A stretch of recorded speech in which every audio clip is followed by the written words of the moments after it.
നമസ്കാരം, എൻ്റെ പേര് ഷനോജ്. ഇന്നത്തെ നമ്മുടെ സബ്ജക്റ്റ് ആഫ്രിക്കൻ ലവ് ബേർഡുകളെ എങ്ങനെ നല്ല രീതിയിൽ ബ്രീഡാക്കി എടുക്കാം എന്നുള്ളതിനെ കുറിച്ചാണ്.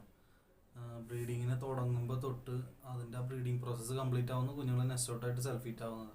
അപ്പോൾ ആ ഒരു ടൈം വരെ അതിനിടയിൽ നമ്മൾ എന്തൊക്കെ കാര്യങ്ങൾ നല്ല രീതിയിൽ ശ്രദ്ധിച്ചാലാണ് നമുക്ക് നല്ല റിസൾട്ട് കിട്ടുക, നല്ല റിസൾട്ട് എടുക്കാൻ കഴിയുക. പറയാനുള്ള കാരണം എന്താണെന്ന് വെച്ചാൽ, ഞാൻ ഈ പ്രതിസന്ധി നേരിട്ട് വന്ന ഒരാളാണ്. 2011 ആദ്യമായിട്ട് കൃഷ്ണകുമാരേട്ടൻ എന്നുള്ളൊരു ARK ബേർഡ്സ് ഉണ്ട് തൃശ്ശൂർ. പുള്ളിക്കാരനെയാണ് ഞാൻ ആദ്യമായിട്ട് എടുത്ത്. ആ നേരത്ത് ജോലി സ്ഥലത്തായിരുന്നു. ഫേസ്ബുക്ക് കൂടെ കണ്ട് കോൺടാക്ട് ചെയ്തിട്ട് എടുത്ത്. അദ്ദേഹം സഹായിച്ച് എന്നെ നല്ല രീതിയിൽ ഹെൽപ്പ് ചെയ്യുകയും ചെയ്തു. നല്ല രീതിക്ക് എനിക്ക് സപ്പോർട്ട് തന്ന ഒരാളായിരുന്നു. നല്ല ക്വാളിറ്റിയുള്ള ബേർഡ്സിനെ തന്നത്. അത് സ്റ്റാർട്ടിങ് ആയിരുന്നു. എനിക്കൊന്നും അറിയില്ല, ആഫ്രിക്കൻ ലവ് ബേർഡിനെ കുറിച്ച് ഒന്നും അറിയില്ല. ബേർഡ്സിനെ വളർത്തണം എന്നുള്ളൊരു ആഗ്രഹം. കാരണം ബഡ്ജീസും മറ്റു ബേർഡ്സൊക്കെ വളർത്തി നിൽക്കുന്ന സമയത്ത് ആഫ്രിക്കൻ ലവ് ബേർഡുകളെ കണ്ടപ്പോൾ ഒരുപാട് കളർ മ്യൂട്ടേഷൻസ്, ഒരുപാട് ബേർഡ്സ് അതിനകത്തുണ്ട്. നല്ല വെറൈറ്റി കണ്ടപ്പോൾ അത് വളർത്താനുള്ള ആഗ്രഹത്തിൻ്റെ പുറത്തായിരുന്നു ഞാൻ ആദ്യമായിട്ട് ഇത് സ്റ്റാർട്ട് ചെയ്തത്. അങ്ങനെ പക്ഷേ എനിക്ക് നാട്ടിലില്ലാത്തതിൻ്റെ കാരണം കൊണ്ടായിരിക്കാം അതിലെനിക്ക് ഫ്ലോപ്പായിരുന്നു. ബേർഡ്സിൻ്റെ സൈഡിൽ നിന്ന് ഒരു പ്രശ്നമില്ല, നല്ല കിളികളായിരുന്നു, സൂപ്പർ സാധനമായിരുന്നു. എന്താ വെച്ചാൽ എൻ്റെ വീട്ടിൽ മുമ്പ് ഉണ്ടായിരുന്നു ബഡ്ജീസ.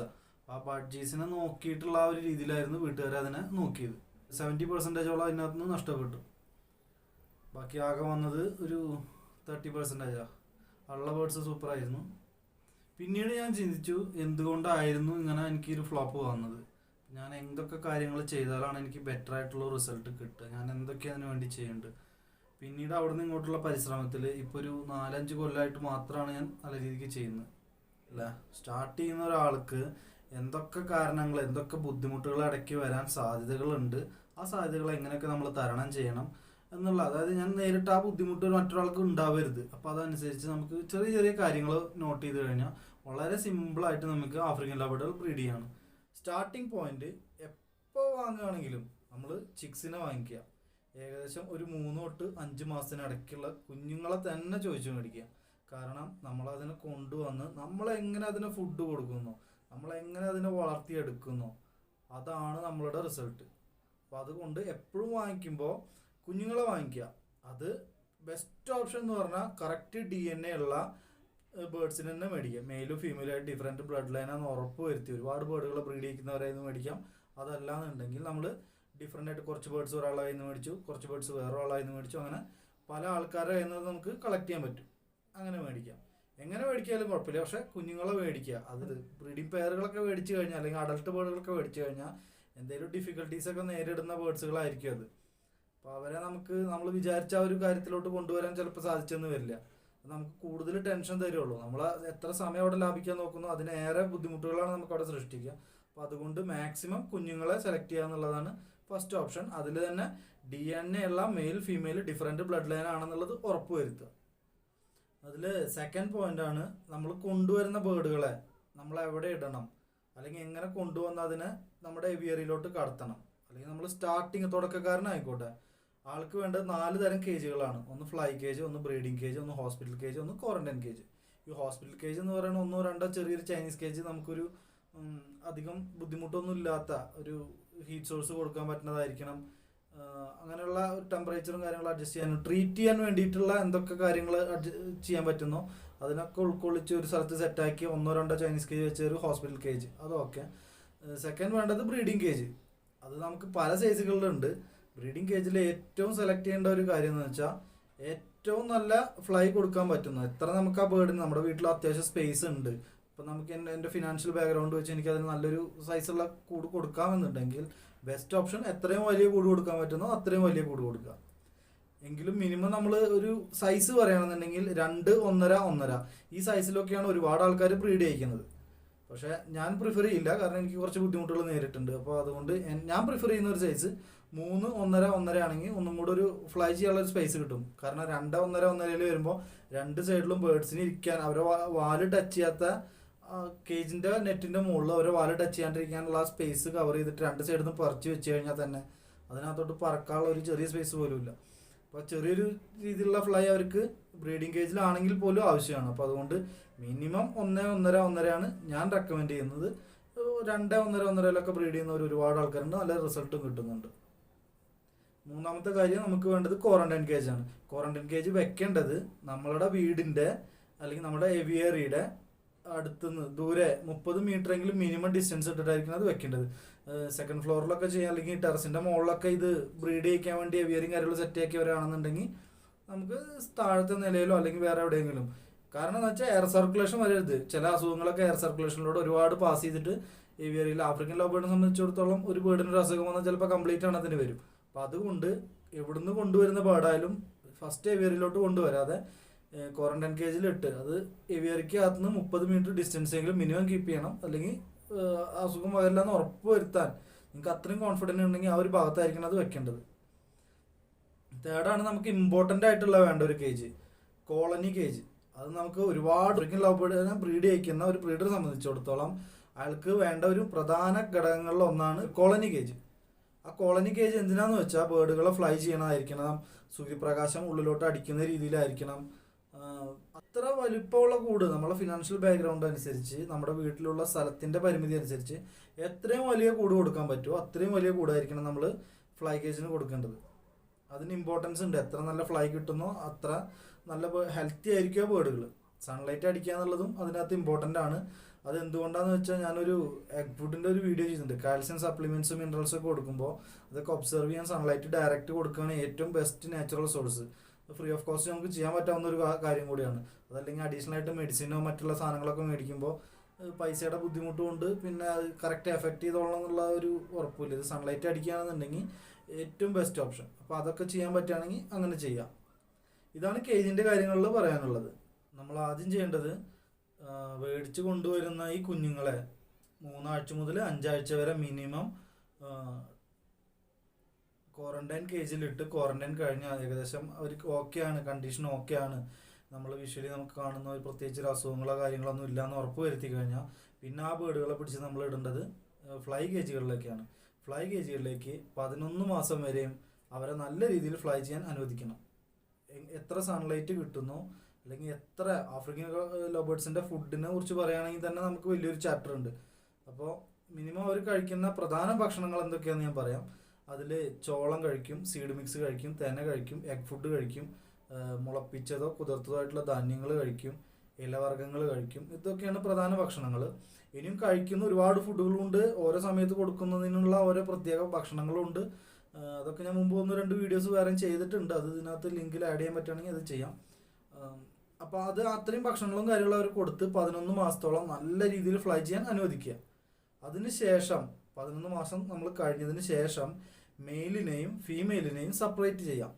ഈ 11 മാസം വരെയും അതിനകത്ത് വലിയ കാര്യമായിട്ടുള്ള ബോക്സുകളോ ഒന്നും വെക്കില്ല. എലിശല്യം മറ്റോ ഉണ്ടെന്ന് തോന്നുകയാണെങ്കിൽ മാത്രം 1-2 ബോക്സുകളൊക്കെ വെച്ച് കൊടുക്കുകയാണെങ്കിൽ നല്ലത്. അവരതിനകത്ത് കയറി ഇരുന്നോളും. രാത്രിയൊക്കെ ആകുമ്പോൾ വലിയ എലിശല്യ കാര്യങ്ങളൊക്കെ ഉണ്ടെങ്കിൽ അവരെ കാല് കടിച്ചെടുക്കാനൊക്കെ സാധ്യതയുണ്ട്. അപ്പോൾ അതുകൊണ്ട് ആ സമയത്തൊന്ന് ശ്രദ്ധിക്കുക. പ്രത്യേകിച്ചൊരു ബ്രീഡിംഗ് ബോക്സ് എന്നുള്ള രീതിയിൽ വെച്ച് കൊടുക്കുന്നുണ്ട്. പൊട്ടിയതോ പൊളിഞ്ഞതോ പെർഫെക്റ്റ് അല്ലാത്ത രീതിയിലുള്ള കുറച്ച് ബോക്സുകളൊക്കെ വെച്ച് കൊടുക്കുക. കാരണം അതിനകത്ത് അവിടെ എവിടെയൊക്കെ കയറിയിരിക്കുമ്പോൾ സേഫ് ആവാൻ വേണ്ടി മാത്രം. ഈ 11 മാസം കഴിഞ്ഞിട്ട് നമ്മൾ മെയിലിനെ ഫീമെയിലിനെ സെപ്പറേറ്റ് ചെയ്ത് കഴിഞ്ഞാൽ ബെസ്റ്റ് ടു ബ്രീഡ് എന്ന് പറയാൻ ആഫ്രിക്കൻ ലവ് ബേർഡിൽ വിദേശ രാജ്യങ്ങളിലൊക്കെ ബ്രീഡ് ചെയ്യിക്കുന്ന ഒരു സമയം എന്ന് പറഞ്ഞാൽ 18 മാസമാണ്. ഞാൻ ഇന്ത്യയെ സംബന്ധിച്ചിടത്തോളം ഇവിടെ എല്ലാവരും 1 വർഷം എന്നാണ് പറയുന്നത്. അതുകൊണ്ടാണ് ഞാൻ 1 വർഷം പറഞ്ഞത്. 11 മാസം കഴിഞ്ഞ് നമ്മൾ മെയിലിനെ ഫീമെയിലിനെ സെപ്പറേറ്റ് ചെയ്യുന്നു. അതിനുശേഷം അവർക്ക് പരമാവധി എന്തെല്ലാം ഫുഡ് ആഫ്രിക്കൻ ലവ് ബേർഡ് കഴിക്കും, എന്തെല്ലാം കഴിക്കും, എന്തൊക്കെയാണ് അവരുടെ ഇഷ്ടങ്ങൾ, ആ ഫുഡുകൾ കംപ്ലീറ്റ് മെയിലിനെ വേറെ കൂട്ടിലും ഫീമെയിലുകളെ കംപ്ലീറ്റ് വേറെ കൂടുതലായിട്ട് എന്തെല്ലാം ഫുഡുകൾ കൊടുക്കും അതൊക്കെ കൊടുക്കുക. ഇങ്ങനെ ഫുഡ് കൊടുക്കുമ്പോൾ അവരുടെ ശരീരത്തിൽ ഓൾറെഡി അവർ മെച്യൂരിറ്റി ലെവൽ കംപ്ലീറ്റ് ചെയ്യാണ്. ആ സമയത്ത് നമ്മൾ എത്ര ഭക്ഷണം കൊടുക്കുന്നു ആ ഭക്ഷണത്തിൻ്റെ അളവനുസരിച്ചിട്ടായിരിക്കും അവരുടെ ഹോർമോണിൽ വേരിയേഷൻ വരിക. അതിനുശേഷം ഈ 4 ആഴ്ച നമ്മൾ 11 മാസം കഴിഞ്ഞിട്ട് നമ്മൾ മെയിലിനെ ഫീമെയിലും സെപ്പറേറ്റ് ചെയ്യുന്നു. അതിനുശേഷം 1 മാസം 4 ആഴ്ചയോളം നമ്മൾ പരമാവധി കൊടുക്കാൻ പറ്റുന്ന എല്ലാ ഫുഡുകളും കൊടുക്കുന്നു. അതിനുശേഷം വീണ്ടും നമ്മൾ അവരെ എല്ലാവരെയും മെയിലിനെയും ഫീമെയിലിനെയും ഒരുമിച്ച് നമ്മൾ ഫ്ലൈ കേജിലോട്ട് ഇൻട്രൊഡ്യൂസ് ചെയ്യാണ്. നമ്മൾ ഏത് കേജിൽ നിന്നാണ് എടുത്ത് അതേ കേജിലോട്ട് തന്നെ നമ്മൾ ഇൻട്രൊഡ്യൂസ് ചെയ്യാണ്. അവിടെ ഇൻട്രൊഡ്യൂസ് ചെയ്തതിന് ശേഷം 1 ആഴ്ച കഴിഞ്ഞ് അതിനകത്ത് നമ്മൾ 10 പേരാണുള്ളതുണ്ടെങ്കിൽ 15 അല്ലെങ്കിൽ 10 കൂടുതലോ ഒരു മെയിലിനെ ഫീമെയിലിനെ സെപ്പറേറ്റ് ചെയ്തിട്ടുണ്ടായിരുന്ന സമയത്ത് നമ്മൾ കൊടുക്കുന്ന ഭക്ഷണത്തിൽ എന്തുമാത്രം കണ്ടന്റ് അല്ലെങ്കിൽ പ്രോട്ടീൻ, കാൽസ്യം അങ്ങനെയുള്ള ഭക്ഷണങ്ങൾ എന്തൊക്കെ നമ്മൾ കൊടുക്കുന്നോ അത് അവരുടെ ശരീരത്തിൽ ഉണ്ടാക്കുന്ന ഹോർമോൺ വേരിയേഷൻ, ആ ഹോർമോൺ വേരിയേഷൻ അവരെ ബ്രീഡിങ്ങിലേക്ക് ബ്രീഡ് ചെയ്യിക്കാനുള്ള ഒരു ടെൻഡൻസി വരികയാണ്. നമ്മൾ ഫോഴ്സ് ചെയ്ത് ഒരു മെയിലിനും ഫീമെയിലിനും പിടിച്ചിടാതെ ലവ് ബേർഡ്സ് എന്ന് പറയുന്നത് തന്നെ അവർ സ്നേഹിച്ച് കല്യാണം കഴിക്കാൻ ഇഷ്ടപ്പെടുന്നവരാണ്. അവരെ ഫോഴ്സ് ചെയ്യിച്ചു കഴിഞ്ഞാൽ തന്നെ നമ്മുടെ പകുതി വേസ്റ്റാണ് അവിടെ, നമ്മളെ പകുതി സമയം അങ്ങനെ കഴിഞ്ഞു. ഏറ്റവും ബെസ്റ്റ് ഓപ്ഷൻ നാച്ചുറൽ ബോണ്ട് ചെയ്യിക്കുക. നാച്ചുറൽ ബോണ്ട് ചെയ്യിക്കാനുള്ള ഏറ്റവും സൂപ്പറായിട്ടുള്ള വഴിയാണ് ഞാൻ ഇപ്പോൾ പറഞ്ഞത്. 11 മാസം കഴിഞ്ഞിട്ട് സെപ്പറേറ്റ് ചെയ്യുക, പരമാവധി എന്തെല്ലാം ഭക്ഷണം കൊടുക്കുമോ കഴിക്കുമോ അതെല്ലാം കൊടുക്കുക. അതിനുശേഷം ഒരുമിച്ചിടുന്ന ശേഷം ഒരാഴ്ചയോ 2 ആഴ്ചയോ കഴിഞ്ഞതിന് ശേഷം നമ്മൾ ബ്രീഡിംഗ് ബോക്സുകൾ വെച്ച് കൊടുക്കുക. ബ്രീഡിംഗ് ബോക്സ് വെച്ച് കൊടുക്കുമ്പോൾ തന്നെ ഏകദേശം അവർ മെയിൽ ഫീമെയിലുകളൊക്കെ ജോഡി പിടിച്ച് ഓരോരോ ബോക്സിനകത്തോട്ടോ അല്ലെങ്കിൽ ഓരോരോ സൈഡുകളിലൊക്കെ ആയിട്ട് മാറിയിരിക്കാൻ തുടങ്ങും. നമ്മൾ നെക്സ്റ്റ് മീറ്റിലും കൂടെ 1 ആഴ്ച 2 ആഴ്ചയൊക്കെ വെയിറ്റ് ചെയ്ത് വീണ്ടും ഇട്ട് കൊടുക്കുകയാണെന്നുണ്ടെങ്കിൽ അവർ കറക്റ്റ് ജോഡി പിടിച്ചിട്ടുള്ള ആളുകൾ മെയിലും ഫീമെയിലും നെസ്റ്റിങ്ങിനുള്ള തയ്യാറെടുപ്പാവും. ഒരു ബോക്സിന് വേണ്ടി അവർ കൊത്തുകൂടും. അപ്പോൾ കൊത്തുകൂടും മീൻസ് ചെറിയ അടിപിടിയൊക്കെ ഇത് ഞങ്ങളുടെ ബോക്സാണ് ഇങ്ങോട്ട് വരരുത് എന്നുള്ള രീതിയിൽ അങ്ങോട്ടും ഇങ്ങോട്ടൊക്കെ ചെറിയ രീതിയിൽ കൊത്തൊക്കെ നടക്കും. അത് മൈൻഡ് ചെയ്യണ്ട. എന്നാലും കൂടുതലാവുകയാണെങ്കിൽ അത് ശ്രദ്ധിക്കുകയും വേണം. എന്നിട്ട് നമ്മൾ ഒരു CCTV ക്യാമറ ഉണ്ടെങ്കിൽ ഓക്കെ അങ്ങനെ ചെയ്യാം. അല്ലാന്നുണ്ടെങ്കിൽ നമ്മൾ ഒബ്സർവ് ചെയ്തിട്ട് ഏതൊക്കെയാണ് മെയിലും ഫീമെയിലും ജോഡിയാവുന്നത്. ചില ആൾക്കാർ പെയറായി നെസ്റ്റിങ് ചെയ്താൽ പോലും ബോക്സിനകത്ത് ഇരിക്കില്ല, അവർക്ക് ഒരു പേടിയും കാര്യങ്ങളും ഉണ്ടാവും. അപ്പോൾ നമ്മളത് നോട്ട് ചെയ്തിട്ട് ഇങ്ങനെ ഏതൊക്കെയാണോ നാച്ചുറൽ ബോണ്ട് ആവുന്നത് അവരെ പിടിച്ച് നമ്മൾ ബ്രീഡിംഗ് കേജിലോട്ട് ഇടുക. ബ്രീഡിംഗ് കേജിലോട്ട് ഇടുന്ന സമയത്ത് ശ്രദ്ധിക്കേണ്ട പ്രധാന കാര്യം പ്രൈവസി ഇമ്പോർട്ടൻ്റ് ആണ്. അവിടെ ഇത്ര നാൾ അവർ ഫ്ലൈ ചെയ്ത് നടക്കില്ല, അവർ ബ്രീഡിങ്ങിന് റെഡി ആവാണ്. ആ നേരത്തെ എന്തെങ്കിലും ചെറിയൊരു ഡിസ്റ്റർബൻസ് വരുമ്പോൾ ഇൻക്യുബേഷനെ ബാധിക്കും. അതുപോലെ അവരുടെ മാറ്റ് ചെയ്യുന്ന സമയത്തൊക്കെയാണ് എന്തെങ്കിലും ഡിസ്റ്റർബൻസ് ഉണ്ടായിരുന്നുണ്ടെങ്കിൽ ഫെർട്ടിലിറ്റിയുടെ ഇഷ്യൂസ് ഉണ്ടാവും. ബ്രീഡിംഗ് കേജുകൾ സെറ്റ് ചെയ്യുന്ന ഒരു സ്ഥലം എന്തായാലും നല്ല പ്രൈവസി കിട്ടുന്നതും ബേർഡുകളുടെ സുരക്ഷ ഉറപ്പുവരുത്തുന്നത്. ഒരു എവിയറൊക്കെ ആണെന്നുണ്ടെങ്കിൽ പരമാവധി ചെറിയ നെറ്റ് ഉപയോഗിച്ച് എല്ലാ സൈഡും കവർ ചെയ്തിട്ട് ചെറിയൊരു എയർ സർക്കുലേഷനും ചെറിയൊരു കൂടുകൾ ബ്രീഡിംഗ് കേജുകളൊക്കെ ബോക്സൊക്കെ വയ്ക്കുമ്പോഴത്തേനും ചെറിയൊരു ഡാർക്ക്നെസ് ഒക്കെ അവിടെ ഒരു ഇരുട്ട് ഒരു മറയൊക്കെ അവിടെ അനുഭവപ്പെടും. അപ്പോൾ അതൊക്കെ അവർക്ക് ഇഷ്ടമാണ് ബ്രീഡിങ്ങിൻ്റെ സമയത്ത്. വല്ലാണ്ട് ഇരുട്ടെന്നല്ല ഉദ്ദേശിച്ച് ചെറിയൊരു ഇരുട്ടും കാര്യങ്ങളൊക്കെ അവിടെ അനുഭവപ്പെടും. അപ്പോൾ അതുകൊണ്ടൊക്കെ അവർ നല്ല രീതിക്ക് ആ ബ്രീഡിങ്ങിനെ ഇതാക്കും. പക്ഷേ ബ്രീഡിങ്ങിന് നമ്മൾ ഇട്ടതിന് ശേഷം അവിടെ സ്ഥിരമായിട്ട് എന്തെങ്കിലും ഡിസ്റ്റർബൻസ് ഉണ്ടാവുന്നുണ്ട്, അല്ലെങ്കിൽ അവരെ പേടിപ്പെടുത്തുന്ന രീതിയിൽ വല്ല എലികളോ അല്ലെങ്കിൽ പാമ്പോ മറ്റുള്ള എന്തെങ്കിലുമൊക്കെ വരികയാണെന്നുണ്ടെങ്കിൽ ബ്രീഡാവാൻ കുറച്ച് ബുദ്ധിമുട്ടാണ്. നമ്മൾ ഈ പറഞ്ഞ എന്ത് ചെയ്തിട്ടും വലിയ കാര്യമൊന്നുമില്ല. ബേർഡ് എപ്പോഴും ടെൻഷനിലോ പേടിയിലോ ആണോ, അപ്പോൾ അത്രയും സമയം അവർ ബ്രീഡാവാനുള്ള ഒരു മൈൻഡ് കാണിക്കില്ല. അത് കാരണം കൊണ്ട് എപ്പോഴും അവരെ പ്രൈവസി അതുപോലെ അവരെ സേഫ്റ്റി ഇത് ഉറപ്പുവരുത്താനുള്ള എല്ലാ കാര്യങ്ങളും ചെയ്യാം. പരമാവധി ഡിസ്റ്റർബൻസ് ആ ഭാഗത്തേക്ക് കൊടുക്കരുത്. നമ്മൾ ഫുഡ് വെച്ച് കൊടുക്കുക, പോരുക. അതിലും കൂടുതൽ ആ ഭാഗത്ത് ബ്രീഡിങ്ങിന് ഇട്ടിരിക്കുന്ന സമയത്ത് ചെയ്യരുത്. പിന്നെ ബോക്സൊക്കെ വെച്ച് കൊടുക്കുകയാണെന്നുണ്ടെങ്കിൽ ബ്രീഡിങ് കേജിൻ്റെ പുറത്തുനിന്ന് ഹാങ് ചെയ്യുക. അപ്പോൾ നമുക്ക് ഇടയ്ക്ക് അത് ഇൻസ്പെക്ഷൻ ചെയ്യേണ്ട ഒരു കാര്യമുണ്ട്. എഗ്ഗ് ചെയ്തിട്ടുണ്ടോ, ഏത് ഡേറ്റിലാണ് എഗ്ഗ് ചെയ്തത്, അത് ഫെർട്ടിലിറ്റി. അവർ ചില ബേർഡുകൾ എന്താണെന്ന് വെച്ചാൽ ഫസ്റ്റ് എഗ്ഗ് ചെയ്ത് മുതൽ ഇൻക്യുബേഷൻ സ്റ്റാർട്ട് ചെയ്യും. ചിലത് ഒരു മിഡിലായിട്ട് ഒരു 5 എഗ്ഗൊക്കെയാണ് ആവറേജ് 3 ആവും സ്റ്റാർട്ട് ചെയ്യുക. ചില ബേർഡുകളുടെ സ്വഭാവം വെച്ചാൽ അവർ കംപ്ലീറ്റ് എഗ്ഗ് ലേ ചെയ്തതിന് ശേഷമാണ് ഇൻക്യുബേഷനിൽ ഇരിക്കുക. അപ്പോൾ ആ ഒരു കാര്യം ശ്രദ്ധിക്കണം. അതിനുവേണ്ടി നമ്മൾ ബോക്സ് കലം വെച്ച് കൊടുക്കാം, എങ്ങനെയാണ് നമുക്ക് നമ്മളെ സൗകര്യത്തിനനുസരിച്ചിട്ട് എടുക്കാം. പക്ഷെ എന്നെ സംബന്ധിച്ചിടത്തോളം എനിക്ക് ബോക്സിലാണ് നല്ല റിസൾട്ട് കിട്ടിയത്. നെസ്റ്റിങ്ങും കാര്യങ്ങളും തുറന്നു നോക്കാനുള്ള സൗകര്യവും എല്ലാം ബോക്സിലായതുകൊണ്ടാണ് ഞാൻ ബോക്സ് റെക്കമെൻഡ് ചെയ്യുന്നത്. ബോക്സ് വെച്ച് കൊടുക്കുമ്പോൾ നല്ല ചെറിയ ബോക്സുകൾ വെച്ച് കൊടുക്കാതെ നല്ല വലിപ്പമുള്ള ബോക്സുകളും വെച്ച് കൊടുക്കാതെ മീഡിയം സൈസ്, ഏകദേശം ഒരു നല്ല സൈസ് പറയുകയാണെന്നുണ്ടെങ്കിൽ 10 ലെങ്ത്ത് 8 അടി ഹൈറ്റ് 8 അടി വീതിയൊക്കെ ഉള്ള ഒരു ബോക്സ് ഒക്കെ ആണെങ്കിൽ അതൊരു നല്ല ഐഡിയൽ സൈസാണ്. ചിലർ അതിൽ കുറച്ചിട്ടും നല്ല രീതിയിൽ ബ്രീഡ് ചെയ്യുന്നുണ്ട്, കൂടിയിട്ടും ബ്രീഡ് ചെയ്യുന്നുണ്ട്. പക്ഷേ കുഞ്ഞുങ്ങളൊക്കെ ഒരു 6 എണ്ണമൊക്കെ വന്ന് 1 മാസമൊക്കെ അതിനകത്ത് ഇരുന്ന് അവരെ കാഷ്ടൊക്കെ ആകുമ്പോഴേക്കും ഒരു ദുർഗന്ധം വരും. ലാസ്റ്റ് നെക്സ്റ്റ് ഔട്ട് ആവുന്ന സമയമാകുമ്പോഴേക്കും ബേർഡുകളൊക്കെ സ്മെല്ലൊക്കെ അടിച്ചൊരു വല്ലാത്തൊരവസ്ഥയിലായിരിക്കും. പിന്നെ പേരൻസ് ചിലപ്പോൾ ആ ബോക്സിനകത്തോട്ട് കടക്കാൻ തന്നെ ഇഷ്ടപ്പെടില്ല, അത്രയും സ്മെല്ല് വരുമ്പോൾ ഫീഡിങ്ങിലൊക്കെ അത് ബാധിക്കും. അപ്പോൾ അത്തരം കാര്യങ്ങളൊക്കെ ശ്രദ്ധിക്കും. ഒരു മീഡിയം സൈസ് ബോക്സ് ആണെങ്കിൽ അവർക്ക് ഒരുപാട് കൺജസ്റ്റഡും അല്ല, എന്നാൽ കുറച്ച് അവർക്കൊരു സ്പേസ് അതിനകത്ത് ഉണ്ട്. അതൊക്കെയാണെന്നുണ്ടെങ്കിൽ ഒന്നുകൂടെ നന്നായിരിക്കും. ചില സമയത്ത് ഇൻക്യുബേഷനിൽ ബേർഡ് പുറത്ത് പോയിട്ട് വരുമ്പോൾ അതുവരെ ആ മുട്ടകൾക്ക് കിട്ടേണ്ട ചെറിയ ചൂടും കാര്യങ്ങളും ആ ബോക്സിനകത്ത് തന്നെ തങ്ങി നിൽക്കും. വലുതാകുമ്പോൾ അതൊരു ഡിസ്റ്റർബൻസ് ആണ്. അപ്പോൾ അത്തരം കാര്യങ്ങളൊക്കെ ബോക്സ് വെച്ച് കൊടുക്കുമ്പോൾ ശ്രദ്ധിക്കുക. ബ്രീഡിംഗ് കേജിലോട്ട് ഇട്ടതിന് ശേഷം നമ്മൾ ബോക്സ് വെച്ച് കൊടുക്കണമെന്ന് വെച്ചാൽ നമുക്ക് ഒരുപാട് പെയറുകൾ അങ്ങനെ സെറ്റാക്കി എടുത്താൽ 10-15 പെയറുകളൊക്കെ സെറ്റാക്കി എടുത്തു കഴിഞ്ഞാൽ ആഫ്രിക്കൻ ലവ് ബേർഡ്സുകളൊക്കെ സംബന്ധിച്ച് അവരൊരു 5 എഗ്ഗ് ഏവറേജ് ഇട്ട് കഴിഞ്ഞാൽ പോലും ഫസ്റ്റ് എഗ്ഗ് വിരിച്ച് ലാസ്റ്റ് എഗ്ഗ് വിരിക്കുന്ന ആ ഒരു ഗ്യാപ്പ് ഏകദേശം 10 ദിവസമോ അല്ലെങ്കിൽ 12 ദിവസമോ ചില സമയത്ത് 8 ദിവസമൊക്കെ എടുക്കും. ഇത്രയും സമയത്തിനിടയ്ക്ക് കുഞ്ഞുങ്ങൾ വിരിഞ്ഞാൽ പോലും അവർ ലാസ്റ്റ് വിരിഞ്ഞ കുഞ്ഞിനെ നന്നായി നോക്കും. എങ്കിലും ചില സമയത്ത് എല്ലാ പാരൻസും ഒരേപോലെ ആയിരിക്കില്ല. ചില സമയത്ത് ചില ബേർഡ്സ് നല്ല രീതിയിൽ ഫീഡ് ചെയ്യുന്നവരുണ്ടാവും, ചിലപ്പോൾ കുറച്ച് വീക്ക്നെസ് ഉള്ളവരും കുറച്ച് മടിയന്മാരുണ്ടാവും. പക്ഷെ നാച്ചുറൽ ബോണ്ട് ഇച്ച ബേർഡ്സിനെ സംബന്ധിച്ചിടത്തോളം അതിലൊരു 90% ബേർഡ്സും നല്ല രീതിയിൽ ഇൻക്യുബേറ്റ് ചെയ്യും, നല്ല രീതിയിൽ അത് കുഞ്ഞുങ്ങളെ ഫീഡ് ചെയ്യും, നോക്കും, എല്ലാ കാര്യങ്ങളും അവർ പെർഫെക്റ്റ് ആയിരിക്കും. പരസ്പരം ഒത്തൊരുമില്ലാതെ നമ്മൾ ഫോഴ്സ് ചെയ്തിട്ടാണ് പെയർ ചെയ്യുന്നുണ്ടെങ്കിൽ അവർ കുറച്ച് ബുദ്ധിമുട്ടും. ചിലപ്പോൾ അതൊരു 3-4 ക്ലച്ച് വരെ തുടരാം, അതിനുശേഷം പിന്നെ അവർ കുഴപ്പമില്ലാണ്ട് വന്നേക്കാം. പക്ഷേ ആ സ്റ്റാർട്ടിങ്ങിലുള്ള ബുദ്ധിമുട്ടുകളാണ് ഞാൻ പറഞ്ഞത്. ഫസ്റ്റ് തന്നെ നമ്മൾ ഇഷ്ടപ്പെട്ട ഒരു ബേർഡിനെ ഇഷ്ടപ്പെട്ട ബേർഡിനെ പിടിച്ചിട്ട് മെയിലിനും ഫീമെയിലിനും പിടിച്ച് ഒരു കൂട്ടിനകത്തോട്ട് ഇട്ടു. അവരെ ഫോഴ്സ് ചെയ്യിക്കുകയാണ് നമ്മൾ പരസ്പരം. അവരെ കൊടുക്കുന്ന ഹോർമോൺ വേരിയേഷനിൽ, ഭക്ഷണത്തിൻ്റെ ഹോർമോൺ വേരിയേഷനിൽ ചിലപ്പോൾ അവർ മേറ്റ് ചെയ്യും. മേറ്റ് ചെയ്ത് കഴിഞ്ഞാൽ ചിലപ്പോൾ ഫീമെയിൽ പോയിട്ട് അവിടെ ലെഗ് ഉണ്ടെങ്കിൽ ചിലപ്പോൾ താഴത്തിടും, ചിലപ്പോൾ ബോക്സിനകത്ത് കയറിയിടും. പക്ഷെ അവർ കറക്റ്റായിട്ട് ഇൻക്യുബേറ്റ് ചെയ്യില്ല, അല്ലെങ്കിൽ കുഞ്ഞുങ്ങളെ നോക്കില്ല. ചിലപ്പോൾ ചില സമയത്ത് ഫീമെയിൽ മാത്രം നോക്കും, ചില സമയത്ത് മെയിൽ മാത്രം കുറച്ച് നോക്കും. അത് കഴിയുമ്പോൾ ഒന്നല്ലെങ്കിൽ മെയിൽ വരുന്നില്ല എന്ന് കാണുമ്പോൾ ഫീമെയിലും അത് ലാസ്റ്റ് അവോയ്ഡ് ചെയ്യും അവരെ കുഞ്ഞുങ്ങളെ. അപ്പോൾ ഒരുപാട് പ്രശ്നങ്ങൾ അതിനകത്തുണ്ട്. പക്ഷേ നാച്ചുറൽ ബോണ്ട് ഈച്ച് കഴിഞ്ഞാൽ 90% അവിടെ ഓക്കെയാണ്, നമുക്ക് കാര്യങ്ങൾ ഉഷാറായി കിട്ടുക. കാര്യത്തിലൊക്കെ ശ്രദ്ധിക്കേണ്ട കാര്യം എന്ന് വെച്ചാൽ ബ്രീഡിംഗ് കേജിനകത്ത് ഇട്ട് കഴിഞ്ഞാൽ നമ്മൾ തിരക്കടിച്ച് ബ്രീഡിംഗ് ബോക്സ് വെച്ച് കൊടുക്കരുത്. നമുക്ക് ഒരുപാട് ബേർഡ്സ് ഉണ്ടെങ്കിൽ 10-20 ബേർഡുകളൊക്കെ ബ്രീഡ് ആക്കുന്നുണ്ടെങ്കിൽ ആ 10-20 ബേർഡുകൾക്കൊക്കെ ഒരേ ദിവസം ബ്രീഡിംഗ് കേജിലോട്ട് ഇട്ട് 2 ആഴ്ചയ്ക്ക് ശേഷം അല്ലെങ്കിൽ ഒരാഴ്ചയൊക്കെ ശേഷം ആ ബേർഡ് ആ കൂടൊക്കെ ആയിട്ടൊന്ന് സെറ്റായി അവർ പുതിയൊരു സ്ഥലം അവരായിട്ട് ഇത്ര നാൾ ഫ്ലൈ കേജിലായിരുന്നു. അപ്പോൾ അവർ ബ്രീഡിംഗ് കേജിലോട്ട് വരികയാണ്, പുതിയൊരു സ്ഥലം, അറ്റ്മോസ്ഫിയർ. അപ്പോൾ അവിടെ കുറച്ച് നാൾ ഉണ്ടാവേണ്ട ഒരു കാര്യങ്ങൾ അവർ വാച്ച് ചെയ്യും. എനിക്കിവിടെ പ്രൈവസി ഉണ്ടോ, അല്ലെങ്കിൽ ഞങ്ങളുടെ കാര്യം ഓക്കെ ആണോ, ഇവിടെ എന്തൊക്കെയാണ്, പുതിയൊരു സ്ഥലമല്ലേ, അപ്പോൾ എനിക്ക് പഴയ പോലെ ഫുഡുകൾ കിട്ടുന്നുണ്ടോ ഇല്ലേ. ആ ഒരു ചെറിയ കാര്യം ആ ബേർഡുകൾ മനസ്സിലാക്കുന്നത് വരെ നമ്മൾ അവർക്ക് ആ ഒരു ടൈം കൊടുക്കുക. ടൈം എടുത്ത് ചെയ്യുക, റിലാക്സ് ചെയ്തിട്ട് ചെയ്താൽ മതി, നമുക്ക് റിസൾട്ട് ഉറപ്പായിട്ടും കിട്ടും. അപ്പോൾ ആ ഒരു 2 ആഴ്ചയൊക്കെ കഴിഞ്ഞ് നമ്മൾ ബോക്സ് വെച്ച് കൊടുക്കുമ്പോൾ നമ്മുടെ കൂടിനകത്ത് 20 പേരുകളാണെങ്കിൽ 20 പേരുകൾക്കും ഒരേ ദിവസം ബോക്സുകൾ വെച്ച് കൊടുക്കുക.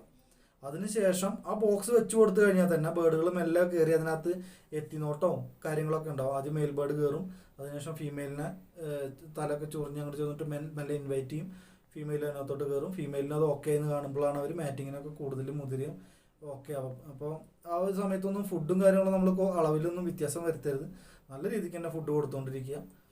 അപ്പോൾ ഈ ഒരു പ്രോസസ്സ് ചെയ്തതിന് ശേഷം ഒരാഴ്ച കഴിഞ്ഞ് ബോക്സ് വെച്ചിട്ട് വീണ്ടും ഒരാഴ്ച കഴിഞ്ഞിട്ട് നമ്മൾ എല്ലാ ബേർഡുകൾക്കും നെസ്റ്റ് മെറ്റീരിയൽ ഇട്ട് കൊടുക്കുക. നെസ്റ്റ് മെറ്റീരിയൽ ഇട്ട് കൊടുക്കുമ്പോൾ ഫസ്റ്റത്തെ പ്രാവശ്യമൊക്കെ ആണെന്നുണ്ടെങ്കിൽ നമ്മൾ കുറച്ച് നെസ്റ്റ് മെറ്റീരിയൽ കറുകപ്പുല്ല് ഇട്ട് കൊടുക്കാം, തെങ്ങിൻ്റെ മടൽ അവർ കടിച്ചു വലിച്ചിട്ട് അവർ കൊണ്ടു കൊടുക്കും.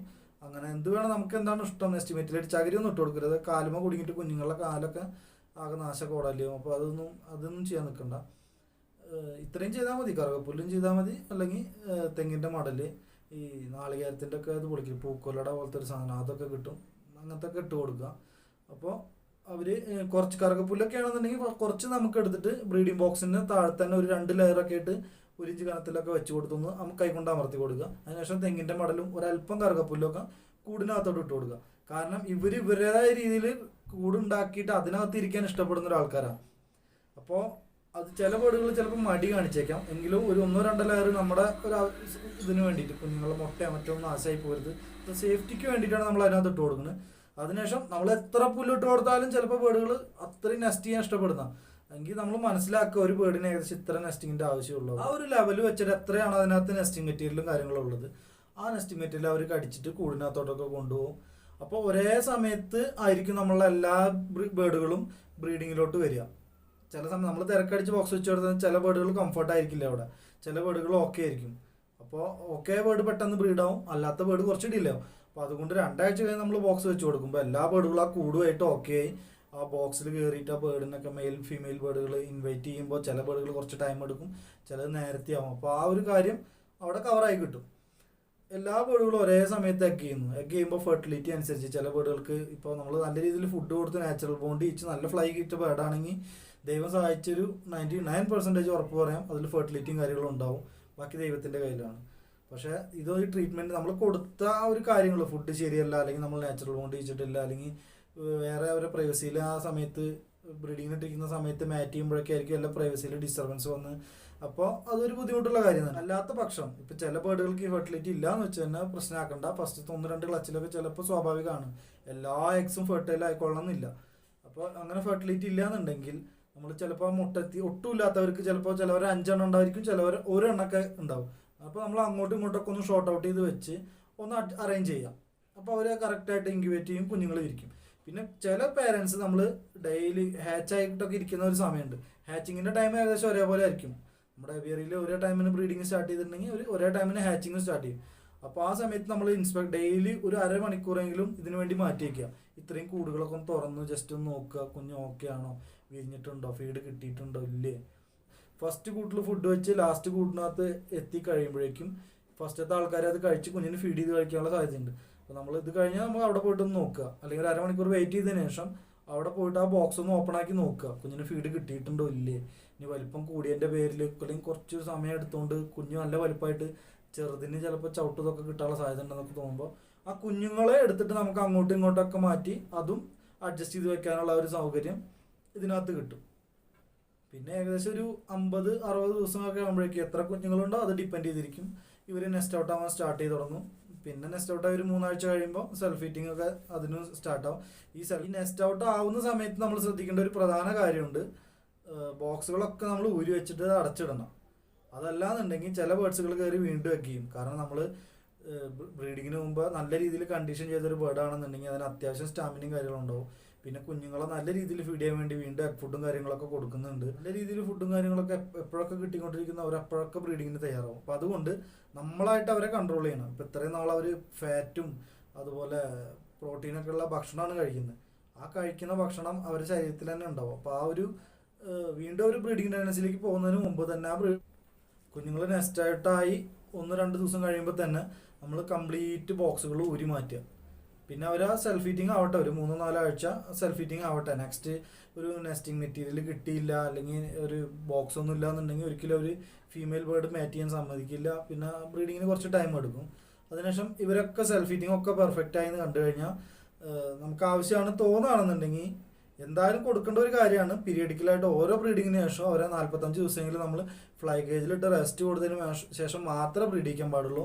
പക്ഷേ ചില സാഹചര്യങ്ങളിൽ നമ്മൾ ബ്രീഡ് ചെയ്യിച്ച് ഇനി റെസ്റ്റ് കൊടുത്ത് വരാൻ പോകുന്ന ഒരു സമയം ചിലപ്പോൾ മഴക്കാലമായിരിക്കും. അപ്പോൾ നമുക്ക് കൂടുതൽ ഡിഫിക്കൽട്ടീസ് അവിടെ വരാതിരിക്കാൻ നമുക്ക് എന്ത് ചെയ്യുക വെച്ചാൽ ആ ഒരു സമയം 2 ബ്രീഡ് ഒരുമിച്ച് എടുക്കാം. അതിനുശേഷം പിന്നെ കണ്ടിന്യൂസ് അതിനകത്ത്. അതേപോലെ നല്ല ചൂട് സമയത്തും കുറച്ച് ബുദ്ധിമുട്ടുകൾ നമുക്കുണ്ടാവും. ഇൻക്യുബേറ്റ് ചെയ്യുന്ന സമയത്ത് ബേർഡുകൾക്കായാലും എല്ലാത്തിനും ബുദ്ധിമുട്ടും കാര്യങ്ങളും ഉണ്ടാവും. അപ്പോൾ ആ ഒരു സമയത്തൊക്കെ ആ ഒരു പീരീഡാണ് ഇപ്പോൾ റെസ്റ്റ് കൊടുത്തിട്ട് വരാൻ പോകുന്നത് നമ്മൾ മുന്നിൽ കണ്ടു കഴിഞ്ഞാൽ ചില സമയത്ത് നമുക്ക് 2 ക്ലച്ചൊക്കെ ഒരുമിച്ച് എടുത്തിട്ട് പിന്നെ അങ്ങനെ ഫ്ലൈങ്ങിന് വിടാം. ബെസ്റ്റ് എപ്പോഴും ചെയ്യേണ്ടതെന്ന് വെച്ചാൽ നമ്മൾ ഓരോ ക്ലച്ച് കഴിഞ്ഞതിന് ശേഷം മിനിമം 45 ദിവസം ഫ്ലൈ കേജിൽ ഇടുക. അതിനുശേഷം സെയിം പെയറുകളെ നമ്മൾ നോട്ട് ചെയ്തിട്ട് അതിനകത്ത് വെച്ച് കൊടുക്കുമ്പോൾ നല്ല രീതിയിലുള്ള ബ്രീഡിംഗ് ബോക്സും കേജൊക്കെ നല്ല ക്ലീൻ ആക്കിയിട്ട് അത് റെഗുലറായിട്ട് റൊട്ടീനിൽ ഇങ്ങനെ കൊണ്ടുവരിക. അതിനുശേഷം നമ്മൾ പണ്ട് ചെയ്ത എന്തൊക്കെ കാര്യങ്ങളാണോ ചെയ്തത് അതേപോലെ തന്നെ ഇവരെ റെസ്റ്റും കാര്യങ്ങളും കൊടുത്തു, കണ്ടീഷൻ ചെയ്ത് ബേർഡുകൾ സെറ്റാക്കുന്നു, ബ്രീഡിംഗ് കേജിലേക്ക് ഇടുന്നു. അവിടെ വെച്ച് നമ്മൾ അവർക്ക് പ്രൈവസിയും കാര്യങ്ങളൊക്കെ ഓക്കെ ആക്കി ഒരേ സമയത്ത് ബോക്സ് വെച്ച് കൊടുക്കുന്നു. അവിടെ നിന്ന് ഒരാഴ്ച കഴിഞ്ഞിട്ട് ഒരേ സമയത്ത് എല്ലാവർക്കും നെസ്റ്റിംഗ് കൊടുക്കുന്നു. ഒരേ സമയത്ത് ഇവർ എഗ് ചെയ്യാൻ സ്റ്റാർട്ട് ചെയ്യും. ഒരേ സമയത്ത് ഇവർ ഹാച്ചിങ് ഉണ്ടാവും. ഒരു 3-4 ദിവസത്തെ അങ്ങോട്ടും ഇങ്ങോട്ടും വ്യത്യാസം, മാക്സിമം ഒരാഴ്ച അതിനകത്ത് തന്നെ എല്ലാത്തിൻ്റെയും ഒരു ഇതുണ്ടാവും. പിന്നെ കുഞ്ഞുങ്ങളൊക്കെ നമ്മൾ അങ്ങോട്ടും ഇങ്ങോട്ടൊക്കെ പിടിച്ച് അഡ്ജസ്റ്റ് ചെയ്യുന്നു.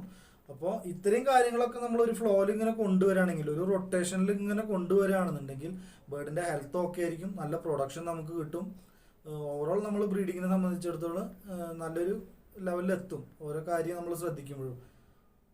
പിന്നെ പ്രധാന കാര്യം എന്ന് വെച്ചാൽ ബേർഡിൻ്റെ ഡയറ്റിനെ കുറിച്ച് നമുക്കൊരു ചാപ്റ്റർ തന്നെ പറയാനുണ്ട്. അപ്പോൾ ഇത് പറയാനിരുന്നു കഴിഞ്ഞാൽ പെട്ടെന്ന് ചിലപ്പോൾ വല്ലാണ്ട് ഇപ്പം തന്നെ ഒരുപാട് ആയി കാണും. അപ്പോൾ അത്രയും വീഡിയോ നീണ്ടു പോരുതെന്ന് വിചാരിച്ചാണ് ഞാനിപ്പോൾ അത് ഷോർട്ടാക്കി പറഞ്ഞത്. നമ്മൾ ഡയറ്റിൻ്റെയും മറ്റുള്ള വീഡിയോസൊക്കെ ഇതിൻ്റെ കൂടെ ആഡ് ചെയ്യാം.